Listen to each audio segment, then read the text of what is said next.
പൂജ നടത്തിയതിനെ തുടർന്ന് പ്രതിഷേധമുണ്ടായ കോഴിക്കോട് നെടുമണ്ണൂർ LP സ്കൂളിൽ ഇന്ന് സർവകക്ഷി യോഗം ചേരും. ചൊവ്വാഴ്ച രാത്രിയാണ് സ്കൂളിൽ രണ്ടിടത്ത് പൂജ നടന്നത്. സ്കൂൾ തുറക്കുന്നത് ചർച്ചയാകും. ചട്ടലംഘനം ഉണ്ടായെന്നാണ് AEയുടെ റിപ്പോർട്ട്. രാഹുൽ സുരേഷ് കോഴിക്കോട് നിന്ന് ചേരുന്നു.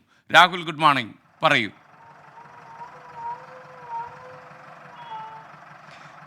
Good morning. കഴിഞ്ഞ ചൊവ്വാഴ്ചയാണ് സ്കൂൾ മാനേജ്മെന്റിന്റെ നേതൃത്വത്തിൽ BJP പ്രവർത്തകർ സ്കൂളിനുള്ളിൽ പൂജ നടത്തിയത്. സംഭവം അറിഞ്ഞെത്തിയ നാട്ടുകാരും CPM പ്രവർത്തകരും ഈ പൂജ തടയുകയും വലിയ രീതിയിലുള്ള പ്രതിഷേധം ഈ സ്കൂളിൽ നടക്കുകയും ചെയ്തിരുന്നു. ഇതിന് പിന്നാലെ SFI, DYFI ഉൾപ്പെടെയുള്ള സംഘടനകളും ഈ സ്കൂളിലേക്ക് പ്രതിഷേധം സംഘടിപ്പിച്ചിരുന്നു. ഈ സാഹചര്യത്തിലാണ് കഴിഞ്ഞ 3 ദിവസമായി സ്കൂൾ താൽക്കാലികമായി അടച്ചത്.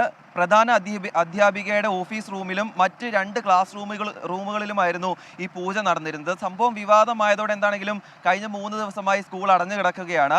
ഇന്നലെ വൈകിട്ട് ചേർന്ന PTA കമ്മിറ്റി യോഗമാണ് ഇന്ന് സർവകക്ഷി യോഗം നടത്താനായി തീരുമാനിച്ചിട്ടുള്ളത്. ഇന്ന് രാവിലെ 10 മണിക്കായിരിക്കും സ്കൂളിൽ സർവകക്ഷി യോഗം നടക്കുക. സർവകക്ഷി യോഗത്തിൽ തീരുമാനമാവുകയാണെങ്കിൽ തിങ്കളാഴ്ച മുതൽ വീണ്ടും സ്കൂൾ തുറന്ന് പ്രവർത്തിക്കാനാണ് നിലവിലെ തീരുമാനം. ഇന്ന് ഈ യോഗം കഴിഞ്ഞാൽ മാത്രമാണ് അത് സംബന്ധിച്ച് കൂടുതൽ വിവരങ്ങൾ പുറത്തു വരികയുള്ളൂ.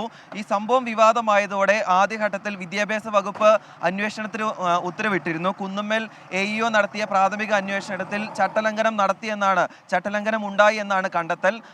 പക്ഷേ ഇതുവരെയും ആർക്കെതിരെയും നടപടി ഉണ്ടായിട്ടില്ല. എന്താണെങ്കിലും പ്രതിഷേധം തുടരുന്ന ഒരു സാഹചര്യത്തിൽ കൂടിയാണ് ഇന്നിപ്പോൾ സർവകക്ഷി യോഗം നടക്കാൻ പോകുന്നത്. Okay, thank you Rahul Suresh.